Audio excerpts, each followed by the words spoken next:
So we'll just take a minute or two for everyone to join us. Feel free to put your camera on and wave at us. It'd be great to see you.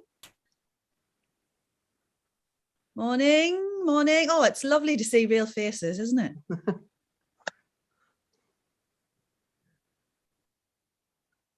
Hi, so again, we're just waiting on a few people to join us to come in.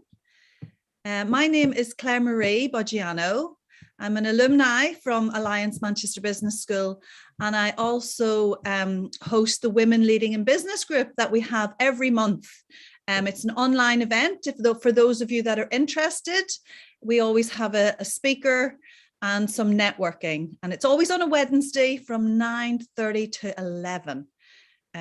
So the next one is, I think it's the 23rd of March, though I'm sure Rebecca will remind me if I'm wrong.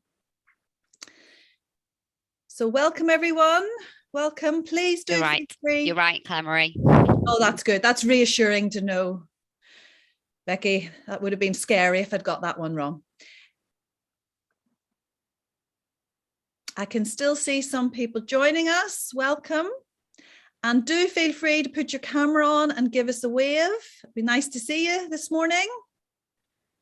I'm hoping you're all in your suffragette colours. I know some of us have gone to the trouble for International Women's Day. And also, please feel free to use the chat to say hello and introduce yourselves. We've got quite a few people dialing in from all over the place, so it would be great to see where you're dialing in from. And in true Manchester style, a weather report is always interesting. I can report that here in Manchester, it's sunny. I know I shouldn't sound surprised, really. It's always sunny in Manchester, isn't it? Glossop is sunny. Great to hear, Anne. And Bolton, Shanaz. And it's sunny in London too, Damaris. So that's good to know.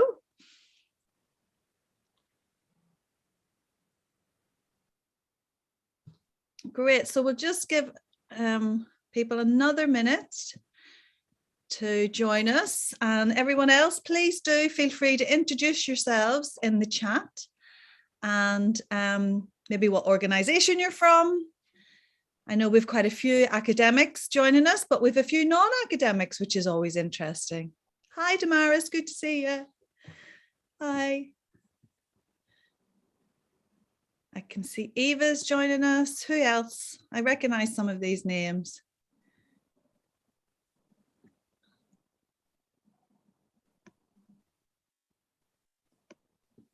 So, welcome.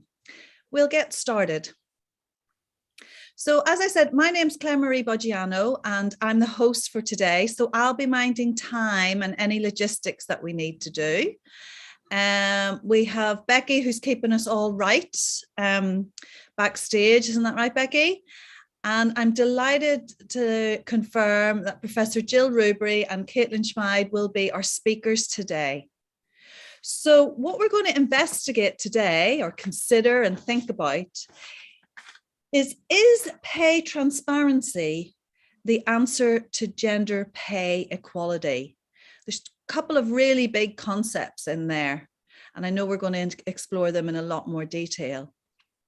So I'm going to invite Jill. Jill, I think you're going to give us a bit of an introduction. So I'm going to hand over the screen to you and recommend that everybody keep yourself on mute. Feel free to leave your cameras on, because it is actually really helpful as a speaker to see real people are actually listening to you. And also you might want to go on speaker view so that you have a good view of Jill and Caitlin when they're speaking. Over to you, Jill. Thank you. Right, wait for the slides. Okay, thank you all for joining us on International Women's Day. As has already been said, the topic for today is pay transparency the answer to gender pay equality? So we move to the next slide. Oh, there we go. Well, I think we all know that there is a persistent gender pay gap. It is declining, but not fast enough. I decided not to bother you with the trends over recent years because COVID has really played havoc with the data. But just to update you where we currently are, there's a 15% pay gap for women overall, and almost an 8% gap for women full-timers against male full-timers. Now, people might say, well, 8% is not that much on full-timers, but you have to remember that we're not comparing like with like. Most men work full-time, and most of the women who work full-time are actually higher educated. And therefore, the gap should be positive in women's favour. So we mustn't get blinded by the statistics. So the question really for today is, why is there still a problem over 50 years after the Equal Pay Act was passed? Well, first of all, let me make clear that the gender pay gap is not the same as the right to equal pay. There's a legal right to equal pay for like work or work of equal value, but only within your employer organisation. Employer of the same source, I think, is the legal term.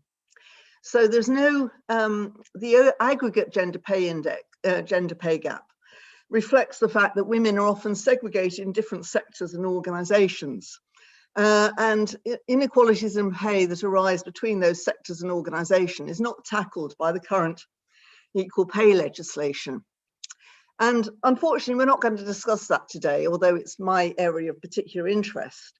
Instead, we're going to talk about gender pay gaps within organisations, ones that are in part linked to the right to equal pay for work, for like work or work of equal value, but they often also include issues of segregation progression as well. As you will probably know, that we've been reporting on gender pay gaps in the UK within organisations, large organisations, and often those gaps are quite significant. And it is due to both a lack of full adherence to equal pay rights and these issues of segregation progression. Now, I'll just show you in the next slide the fact that the UK's gender pay gap is rather large. Interestingly, the UK, even this is 2018 data, we've already been taken out of the EU and put along at the far side to indicate our separation. And this matters because what we're going to be talking about today, in part, is new proposals in the EU to kickstart more action on gender pay. But you can see the UK's gap is very large. Now, it is mainly large due to low pay for part-timers in the UK. Other countries either have fewer part-timers or actually more integrate part-timers into the pay structures that affect full-timers. Right, let's move on to the next slide then. So pay transparency, at least at the EU level, has become known as the new, is in a way the new panacea to lack of progress. The purpose of pay transparency measures is in part to kickstart change and to raise awareness of continuing problems. Back in 2014, the European Commission published a recommendation, that's a non-legally binding document, but a recommendation to member states to start to introduce pay transparency measures. And it's actually not a coincidence that David Cameron decided in 2015 to start gender pay gap reporting in the UK, although it didn't come into force until 2017. I don't think it was billed as such, but it was definitely influenced by this recommendation at the EU level. There's been a gap since during COVID in pay gap reporting, but it's starting again. But across in the EU, which we're now no longer part of, there is more action taking place. And that was because the impact of the recommendation did encourage some countries to introduce some measures, but by 2017 or 18, no new measures were coming in. So the new EU President, Ursula von der Leyen, committed herself to introducing a pay transparency directive. In fact, she committed herself to doing it within 100 days of taking office, which actually I know personally caused major ruptions in the Equality Office in the Commission. They didn't know how they could get a transparency directive ready in 100 days. But in some sense, fortunately, if you like, COVID came along and that delayed everything considerably. But last year, in March 2021, a draft directive was presented and was adopted by the European Council, which is the Council of Prime Ministers, and it's currently under discussion in the European Parliament. It hasn't yet been fully adopted and passed, so amendments are still possible. But what's interesting is there's been a complete news blackout on this within the UK press, as far as I can see. So let's move to the next slide. How we're going to organise the talk is we're going to first of all discuss our current experience of gender pay gap reporting in the UK, and for that I will pass to my colleague Caitlin Schmidt, who's been doing this in conjunction with an institute in King's, as well as being a PhD student in Manchester. And then I'll come back to tell you a bit more about the new pay transparency proposals and what these might mean for practice and if they were to be applied in the UK. Okay, so, but before we start, we're going to conduct a quick poll. And I think Becky Allen is going to produce the poll.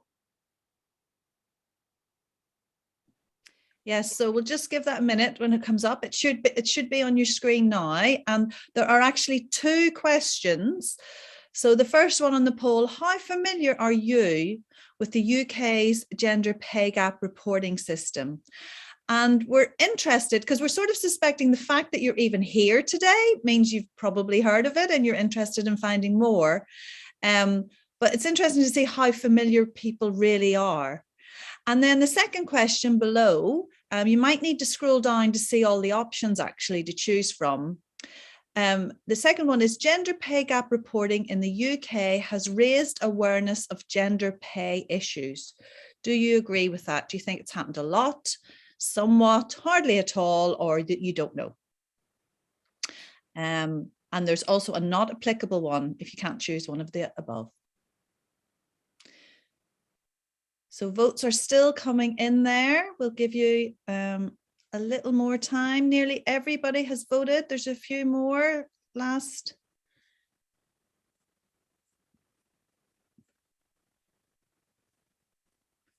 Few stragglers in there. Last opportunity. We'll give you another 15 seconds to place your bets. Great. And now we're going to close that poll now. Hopefully you can see the results, Claire-Marie. And let's just see. I can't see the results yet, but let me. Are you going to share the results on the screen? I can do that. Yeah, I think that'll be helpful then. Everyone can see the results.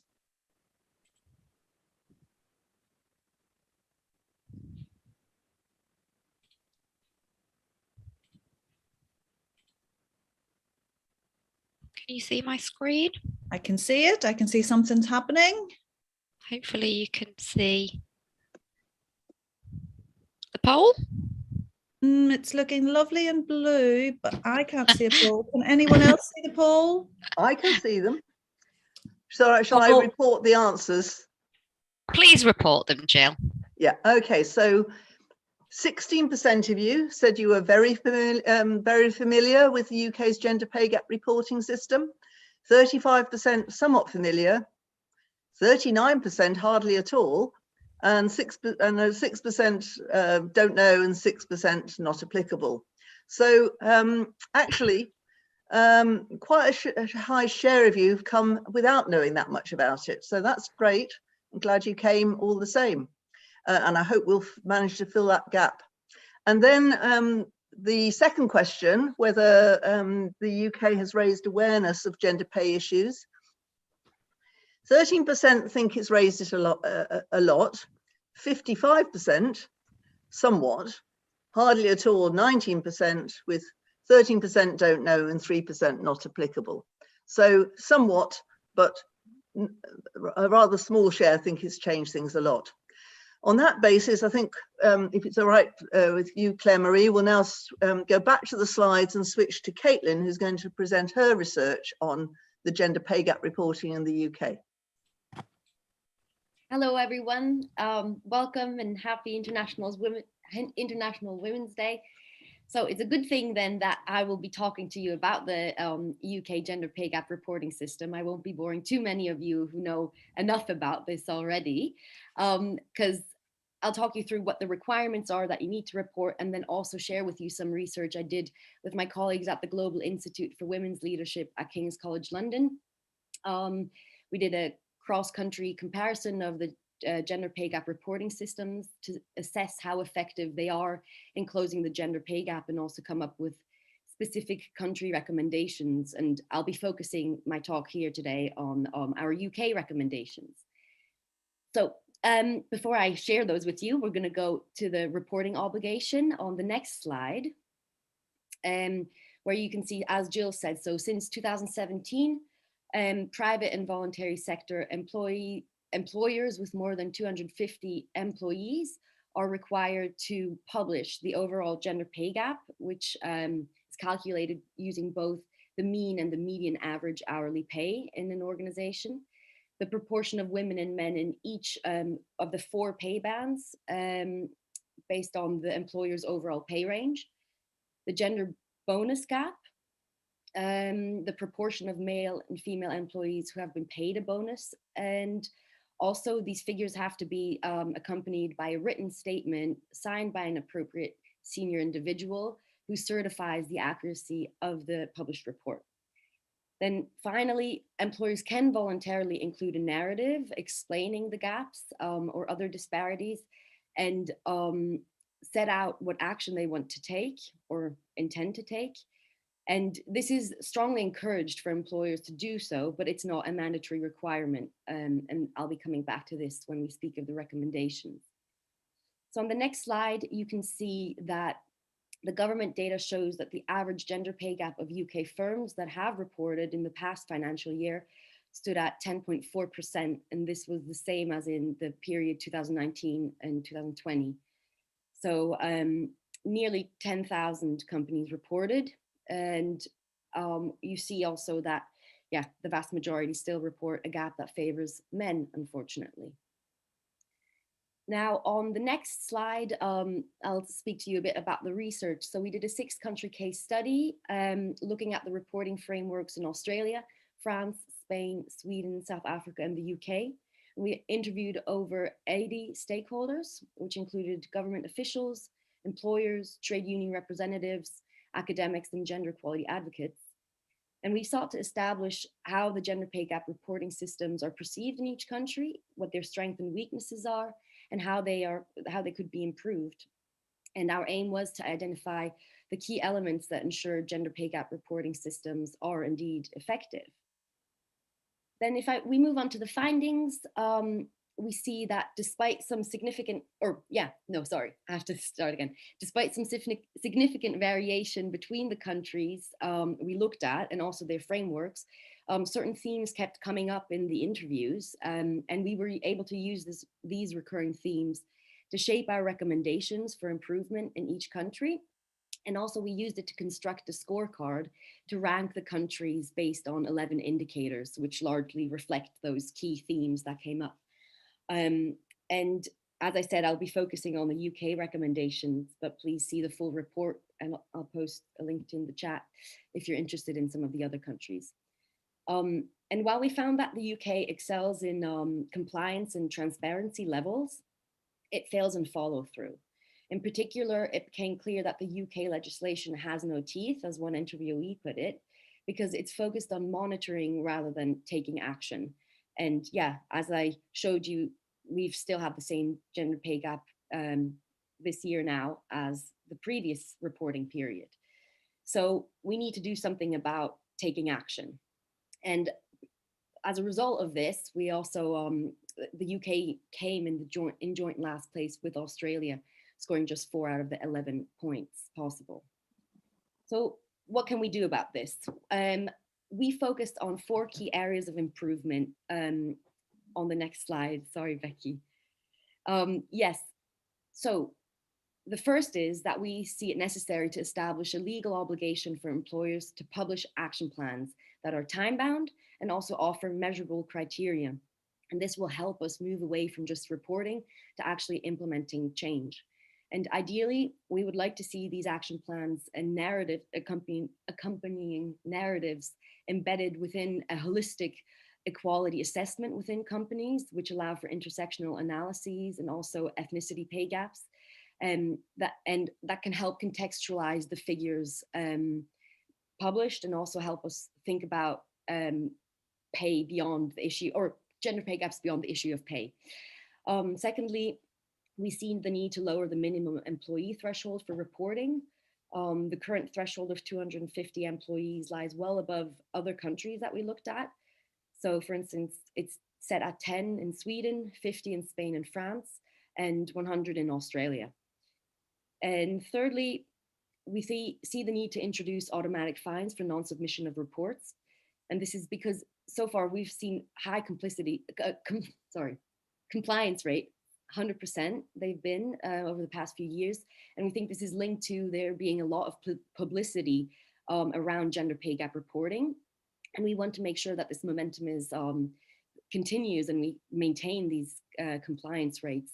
And we think, just in case the media attention decreases, penalties for non-submissions ensure that companies continue reporting. Finally, we see the need to increase the capacity of the Government Equalities Office and the Equalities and Human Rights Commission to assist companies and support them in collecting the data, and also allow them to conduct more rigorous monitoring and analysis of the submitted data. So, sorry, just one last thing I'll say, implementing these recommendations, we think would strengthen the UK framework significantly. And the gender pay gap reporting legislation is a fundamental and necessary step for making progress in closing the gender pay gap. But we also see the need to address structural factors, for instance, the gender division of labor, the undervaluation of women's work, and also the overrepresentation of women in part-time and low-paid employment. And I'll stop there and hand back to you, Jill. Thanks, Caitlin. As we will see, the proposals from the EU are quite similar in many respects to those proposals that have come out of Caitlin's work on strengthening the UK's position. So we'll come back to these two parts of the talk, sort of complement each other. There's the Pay Transparency Directive has a lot of various tidying up issues, etc. But I focused instead on the four main areas of proposed change. And here we have, these are the four directive proposals. I'll be looking at each of them in more detail in the following slides. But the first is about pay transparency for job seekers. And this will require vacancy notices or to be provided to provide the information on the range of pay for the job that's open. And employers would also not be allowed to ask prospective workers about their pay history. We'll come back to that in a minute. And then there's the right to information for employees, workers to have the right to request information on their individual pay level, but also on the average pay by sex for categories of workers doing the same work or work of equal value. There's then a requirement for reporting on the gender pay gap, and that is quite similar to what we already have in the UK, but the difference is that it will also involve internal consumption only, information on the gender pay gap by categories of workers doing the same work or work of equal value. That won't have to be made public, but will still be available to workers. And then finally, and here's some of the teeth in this proposal, if the pay gap is greater than 5 percentage points and the employer cannot justify it in objective gender neutral terms, a joint pay assessment has to be carried out, and that has to be done in cooperation with workers' representatives. So let's look at those in somewhat more detail and look at some examples of where similar measures have been introduced in other countries. So first of all, we'll split it up. We'll take the proposals 1 and 2 together about pay data and information for job seekers and employees. Again, range of pay specified in advance in vacancies, employer not allowed to ask potential recruits about past earnings. Importantly, workers not to be subject to a secrecy clause that would prevent them from disclosing their pay for the purpose of enforcing the principle of equal pay for equal work or work of equal value, and a right to receive average pay data for occupation, for that occupation that they're in, for like occupations and occupations rated as providing equal value.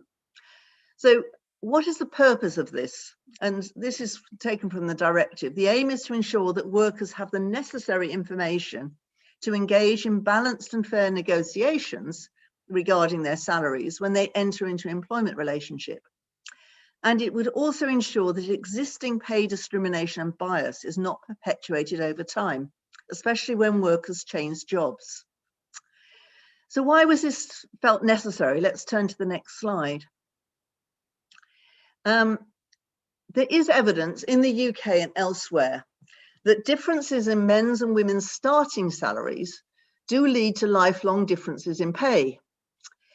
And why is that? Well, first of all, there is evidence that men are more prone to use their current salaries or general arguments about their market value to negotiate higher starting salaries, while women are perhaps more likely to accept the first offer or negotiate only a small bump compared to their existing salary, if that's appropriate. Now, the problem is that kind of process is, in fact, arguably against the principles of equal pay laws. Using prior salaries suggests that the employer already knows a person is more productive than another recruit, even before they start work. Now, I think anybody who's been involved in recruitment will know that that is not self-evident at the point of hiring. But even if that assumption is incorrect, it's not usually fully corrected. This is why it becomes a lifelong burden on women's pay. Many companies will use performance-related pay or merit increases, which are discretionary. But usually those performance-related pay increases may only lead to differences in pay increases or bonuses. And if you get, for example, a 6% performance-related pay increase and your colleague on a higher salary gets a 4% because you were more productive, it's 6% of a lower starting salary, and you may not even get back up to the same starting salary of the less productive worker. So people do carry these different starting salaries with them. So let's think about what happens when you introduce this kind of salary history ban. Can we move to the next slide? Well, surprisingly, the country which has introduced salary history bans already is the United States, not at the federal level, but at the state level. By 2019, 12 states in the United States had some version of a salary history ban. 6 just had them in public sector employment, but 6 covered both public and private sector employment.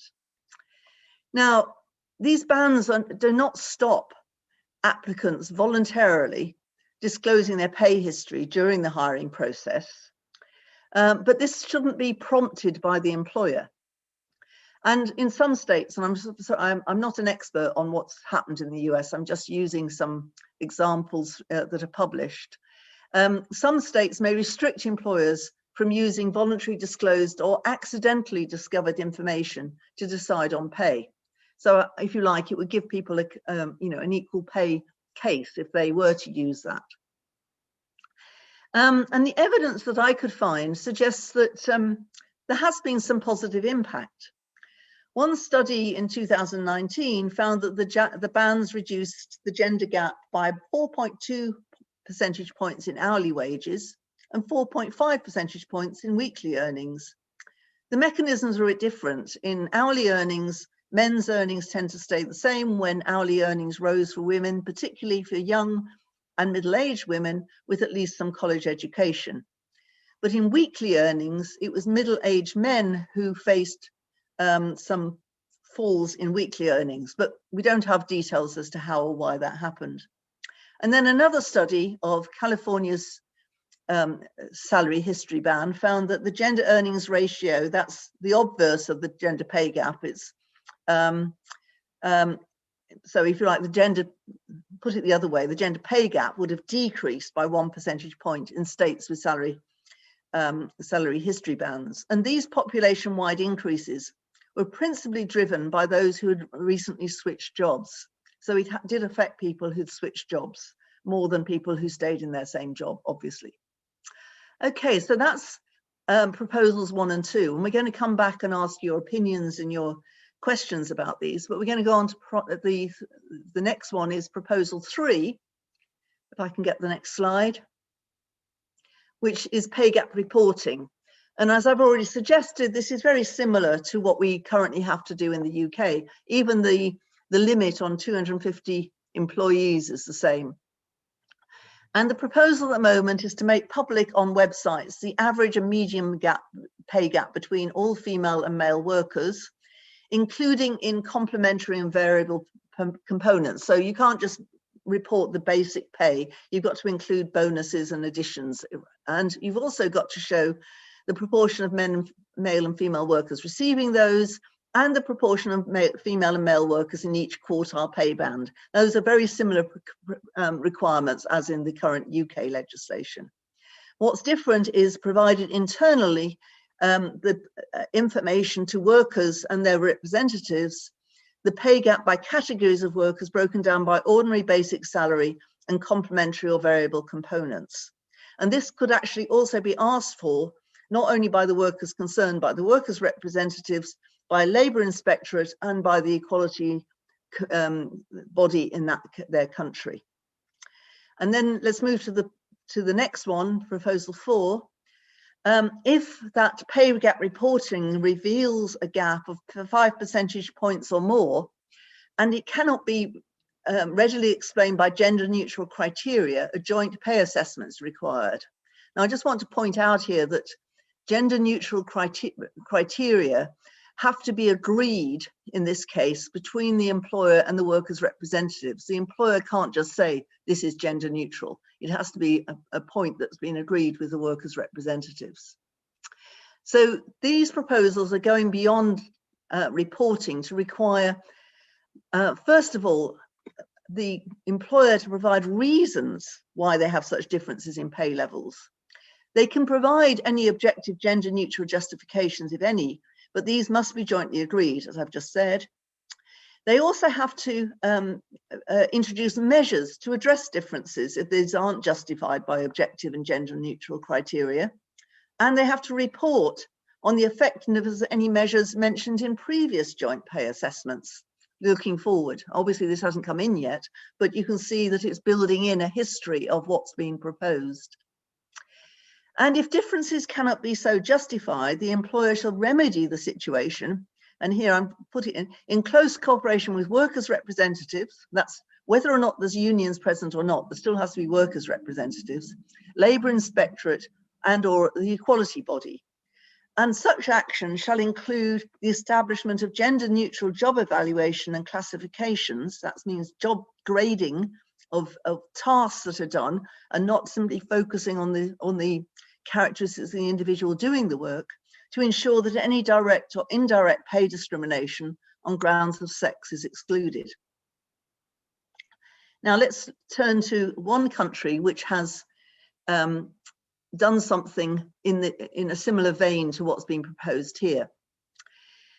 In 2018, Iceland, which is also not a member of the EU and is a very small country, as we know, and so there may be questions about applicability to large and more complex countries.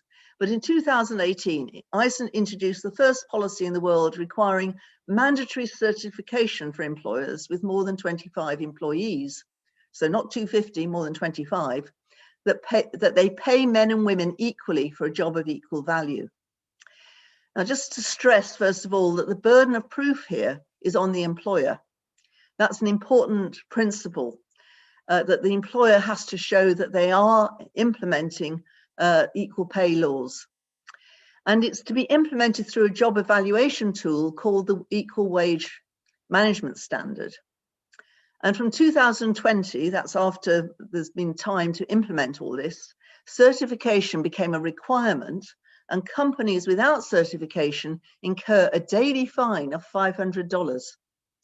Which is quite a tough fine if you think about it, given the slowness in which most organizations are able to remedy a situation. This will have significant effects. So let's look at the next slide of what we know about what's happened. And there is some early assessment of this policy. You can recognize it's relatively new, and we have had COVID in between. But there is one assessment by Ina Wagner, who did a survey of early employers who were, quick out the box in adjusting to this. And they did find the requirement to evaluate the tasks in the jobs rather than the skills of the workforce to be burdensome. This took a lot of time, but they did also recognize that once they'd done it, actually change, the additional tasks in future years would actually be quite small. So they needed to invest a lot of time in actually setting up a grading structure using the job evaluation scheme. But it was, in some sense, a one-off cost. And despite the burdensome process, she found that the managers did appreciate some positive HR outcomes, particularly the straightforward structure, which absolves some of the responsibility from individual managers in setting pay, an increase in trust in the employer amongst the female employees, and a sense of pride amongst all employees being part of such a progressive project. And to quote from her article, the final thing was the system had stimulated both in-firm and societal discussions about how jobs are valued based on what criteria and whether these criteria are still relevant in the current society and labour market. Now, I think we got some of that debate started during COVID when we were concerned about the pay of frontline workers, but it has rather dissipated again.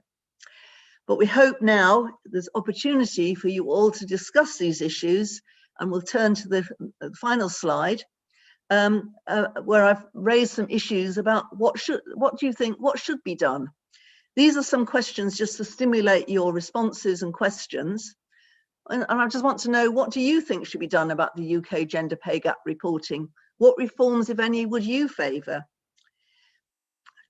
And moving beyond that, should organisations, as in the EU directive, specify salary bands in their job adverts? And should pay offers not be linked to applicants' previous salary? And do you think it would be useful to start a wider conversation in the organisation where you work or in the wider society about what criteria should be used for setting pay? So I've got questions and comments welcome in the chat or by raising hands. I'm handing back to Claire Marie, who's going to manage this part of the session. Thank you, Jill. Thank you. Well, there was a lot in there, wasn't there? Both from Jill and Caitlin. A lot to think about. We have an opportunity now to take some questions or comments or observations. So simply raise your hand physically so I can see you on screen, or do it electronically, and we'll take your question. Who would like to make a comment or observation or question? Is that Kerry Hughes? I can see your hand up. So come on down, as they say. Turn off your mute and introduce yourself. Tell us who you are and then what you want to say.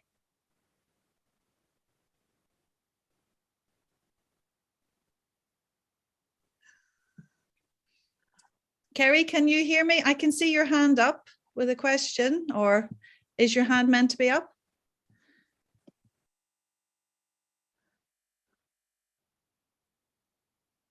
Okay, while Kerry's fighting the technology, is there anyone else who would like to make a comment, observation, or ask a question? Anne, I can see your hand. Go ahead, Anne. Hi, yeah, I'm a Ryder, work at the business school. Yeah, really fascinating. So thanks very much for the presentation. I'm just trying to think about some of the issues around salary bands, because my initial reaction was, oh, that sounded fantastic. Yeah, definitely go for that. And then I just sort of started thinking about it. Presumably it has to be in the context of this pay transparency, because otherwise, if you're telling us that women tend to negotiate lower starting salaries, then actually having a salary ban might be really to their detriment. So yeah, any comments about that? And then I was also interested if I could be greedy, are there any differences in the public sector at all?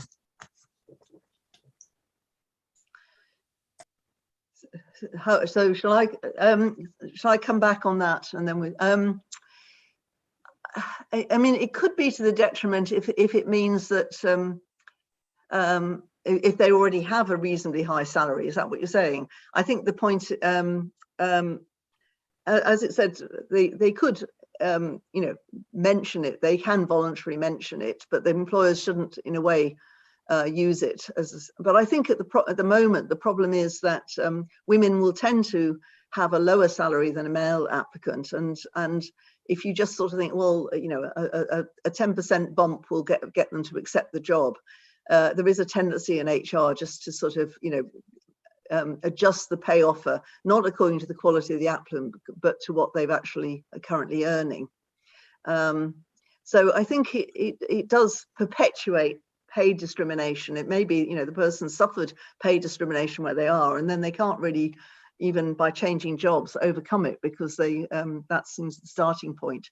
And some HR managers we were talking to this morning said they ask people's expectations rather than they don't use past salary.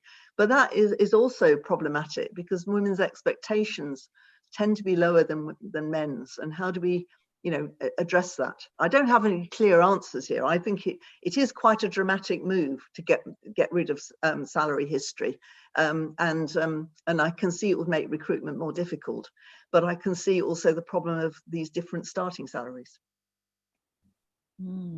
So a public sector, I think it's different in the sense that public sector tends to have paid grades, whereas the private sector doesn't.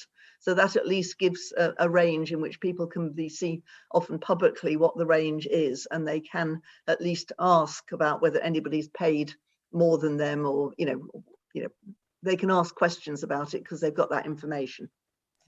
Thanks. Thank you. So we have lots of questions and comments coming in now. And Professor, is that Gregilius, or that's probably not said right, but you're next. Correct me, please. Yeah, that's absolutely fine. Thanks for the presentation. Really, really interesting stuff. I mean, I suspect, like most people in the room, I want more regulation. I'm not sure that to what extent individual solutions are viable, or that it's fair to put the onus on the individual women, particularly when we know that individual women are very bad at bargaining for their own pay. I'm just wondering, that the bit with teeth.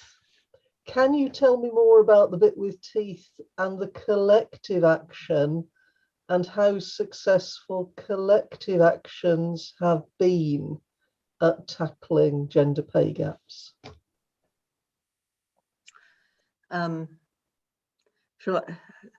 Shall I talk? I want to bring Caitlin in, but let me start, because I think I've probably looked at this issue a little bit. There has been research done that did find that places like Sweden, which always involved trade unions in the gender pay audits, were more successful than where the employer did a pay audit or pay reporting on their own.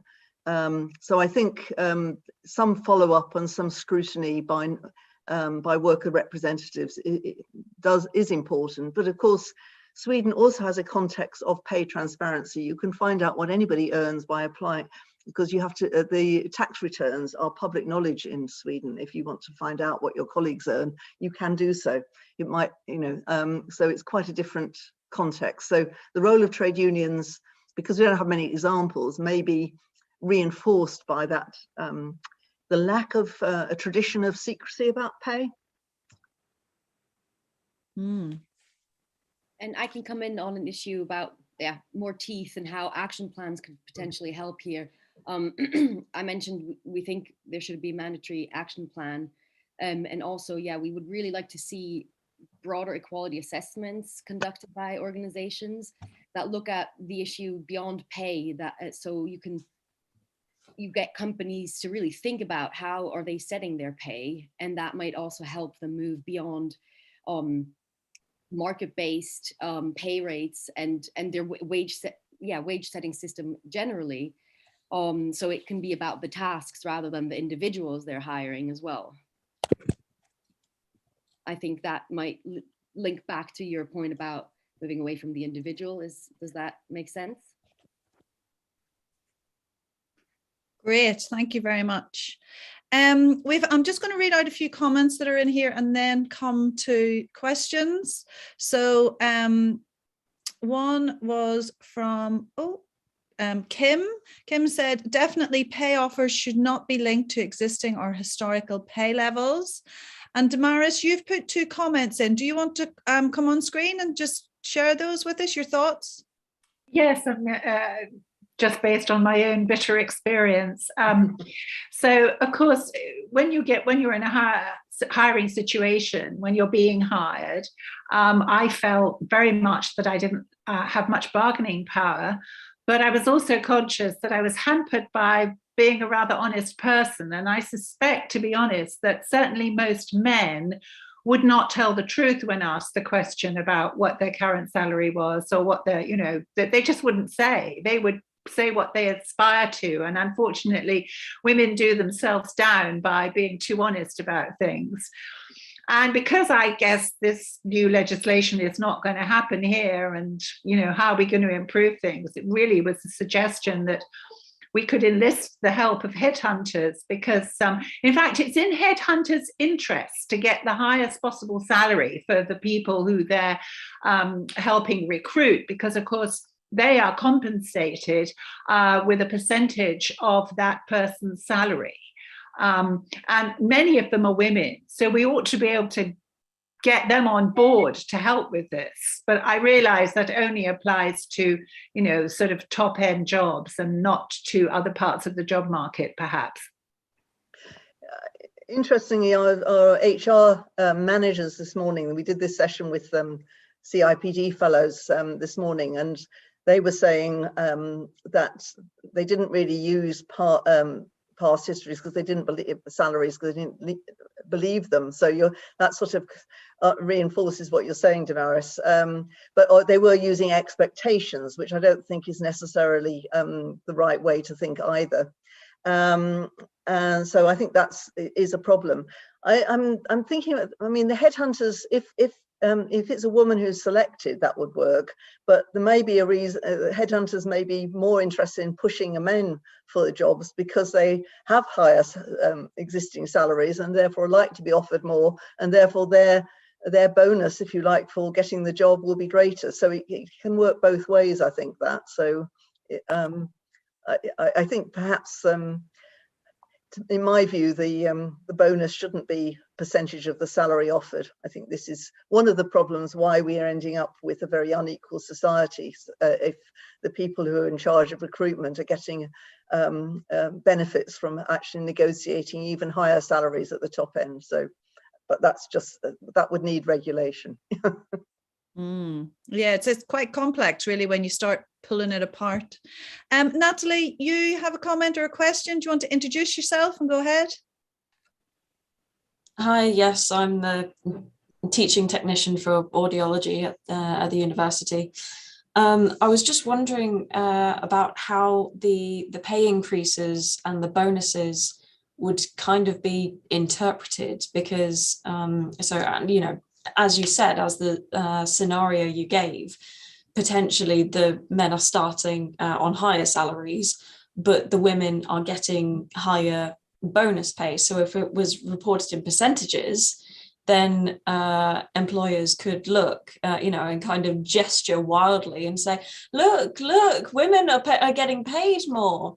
But even if it was reported as just kind of base what those bonuses were, if in this situation women were consistently performing better than men, then that base pay could also be that base bonus could be higher than the bonuses that the men were getting, in which case the employers could do the same thing and wave it off like, yes, we're so good at this gender pay equality thing.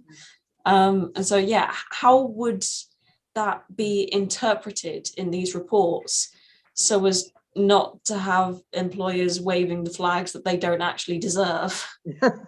I would agree with that. I think there's far too much emphasis on when we're talking about individualized pay, people focus on performance, and actually leaving bankers' bonuses and things a little bit to the side, often these are quite small increases. And what really happens, and this is another thing is not in a way covered, but is that more men are likely to negotiate higher salary on the basis of a potential job offer elsewhere.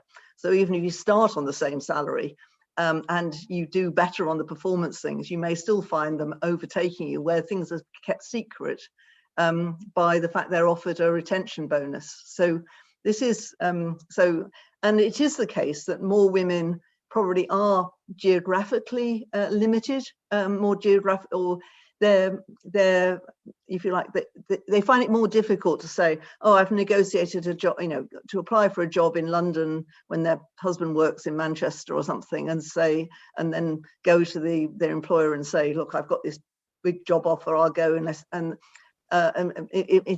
many of the men won't go either, but they seem, it's a more plausible story, and so they might get a better deal out of it. And most women, I think, just don't want to get involved in something that they regard as in a way, an obvious lie that they're going to go. So that is another problem. Okay, so I'm keeping an eye on time, and we have a few more questions and another few comments. I'm going to come to Isabel. Do you want to introduce yourself and make your contribution? Hi, yes. I'm actually working with Jill. Jill just recruited me as part of the work in the Inequalities Institute. I feel like I'm about to talk myself into another task though, because it was exactly the thing that Jill just mentioned, which is the geography of this. I just had a quick look to see whether or not it was broken even down to local authorities, for example, because as Jill just mentioned, an example, from a geography perspective, especially in the life course where younger adults, men primarily move for two reasons, statistically, employment and for education. But the number one driver for women, statistically, is for relationships, i.e. their partner moves to a new location, they move. And I think on those micro level interactions, we might find then that actually, you're right, it would be a false gamble to say, actually, yeah, I'm going to take a role in Birmingham, toodaloo, when in reality, their partner's like, well, I'm the higher income earner and I'm based in Manchester, so we're not moving to Birmingham. So then the female partner can't go to the employer and say, look, you need to give me a relocation bonus. I need to match me for this and that. And that actually is a strong leverage in the arsenal for these. So I'm just wondering whether there is an actual geography for this, i.e. places that are less desirable but may have male-dominated industries may report higher inequality, the higher gap, simply because that the men have already secured the high-paying roles and there isn't that many options for women in that area within 20 miles, a reasonable commuting distance, if you also think about all the other kind of day-to-day expectations. It's just something to think about, but I just wasn't sure whether or not it's been done to that level.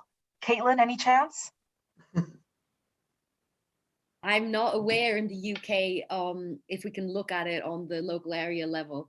I am actually working on a project where we're trying to map some of the local area data to see gender inequalities, including issues on pay. But yes, it's a worthwhile project. I see what you're saying, and it would be important to know. I don't know of any evidence at this stage. Maybe someone else does, or Jill. Well, I think we could look at over-education for jobs, I suppose, would be one factor in particular local areas. But it seems that for some reason the measures aren't very sensitive. I think, because we do know that women's pay gap widens greatly after age sort of 30. But in terms of they're probably in the right level of jobs, but they just don't have the career opportunities. And so particularly if they go part-time. Yeah, okay, so Okay, that sounds good. Yes, we want to get through the last few. It's 5:02, so, and we are going to finish sharply on time. Eva, you have a question. Do you want to introduce yourself as well? Hello, everybody. I'm Ava Herman. I'm also based at the University of Manchester in the Work Inequalities Institute. My question was just basically, what do you think will be more effective in reducing the gender pay gap? Salary bands or full salary transparency and the encouragement of discussions of pay? I think we need narrower salary bands in the first instance, but full discussion is also useful. I'm not certain I can. I'll let Caitlin answer that. I don't think we should be pushing for choosing between either or. We need a full package. Yeah, it's not, we need pay transparency, but that's also not enough in itself. These are such structural issues that need addressing on a large scale, and we need a lot of supporting policies to build an infrastructure that values members of society equally. We've also got Kerry's finally in the chat. Yeah, let me just, so I'm going to read out Kim's other statement and then Kerry's. So Kim's told us, I agree that the issue is systemic and will not be solved by individual actions. Stating salary range should be mandated on all job ads. Most LinkedIn jobs do not indicate salary, or you would need a premium account. And again, you know, the whole recruitment industry has been transformed itself in the last 10 years on how that works online. And Kerry, who had technical issues earlier, glad you've got back in, Kerry. And your question was about the idea of asking employers to justify any gaps in pay. If this was introduced, is there a danger that it would be implemented in quite a superficial way? Does the panel have a view on whether and how these requirements can be made meaningful? I think it's important that the explanation has to be in a way agreed with the worker representatives, rather than just leaving it to the employer. So I tried to stress that in this new pay transparency directive. If we just ask employers to explain things, then they have they have an incentive to find the easiest way to explain it. I think this needs some scrutiny. So I think it's worth doing for that reason, but it has to be done in conjunction with worker representatives. Thanks, Jill. Right, we're able to squeeze one last one in. Eva, you've said you've got your friend Bridget there and she would like to ask the last question. So Bridget, introduce yourself and say what you're going to say. Hello there, everyone. I'm Bridget. I currently live in Australia and I'm actually looking for work when I return. So as much as the gender pay gap is very important and things like that, and it's going to take a long time with different policies to put that into effect, and we're going to have more transparency and things like that. My question would just be, what are your top tips for things that we can do today?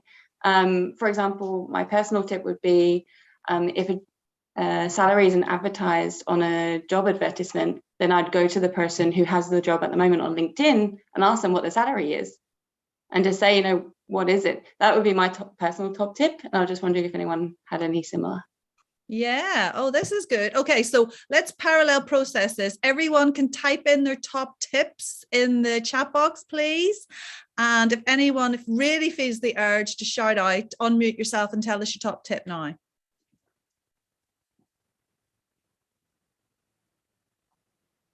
Is that a whole load of silence, or is that a whole load of people trying to turn off mute? And send join a union if one exists.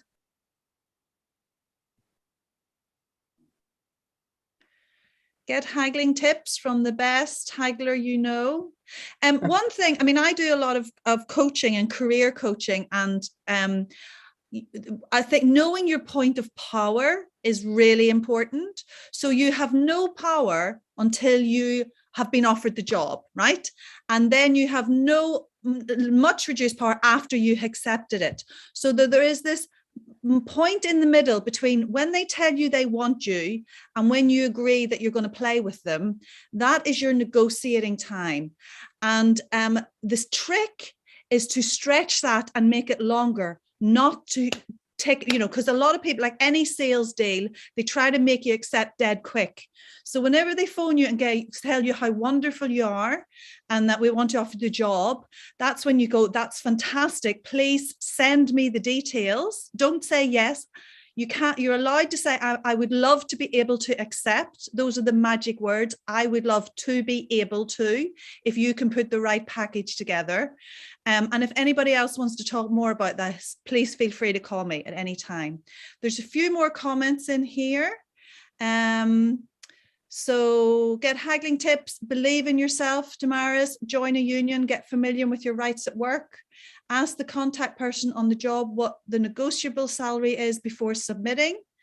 And Kerry, you're saying on geography of pay gaps, really interesting to look at, but does it require careful interpretation? Local authorities don't map to labour markets very well, especially for higher skilled roles.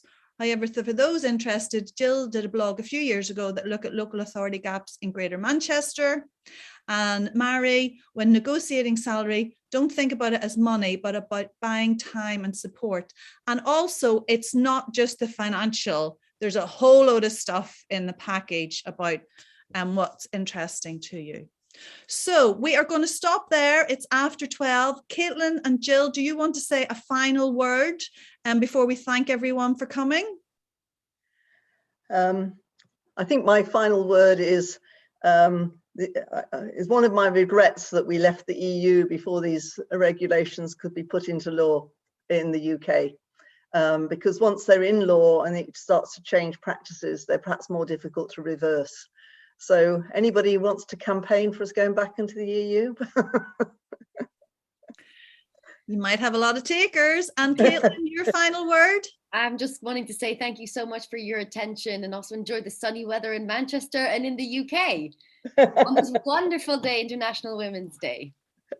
Thank you. So thank you very much. Thank you everyone for coming today. And as Caitlin said, happy International Women's Day. Let our hearts and thoughts be with those women across the world who are having a really tough time right now. So let's celebrate as we can in our freedom on behalf of them as a sign of resistance. So thank you all for joining us today. Thank you. Thanks very much.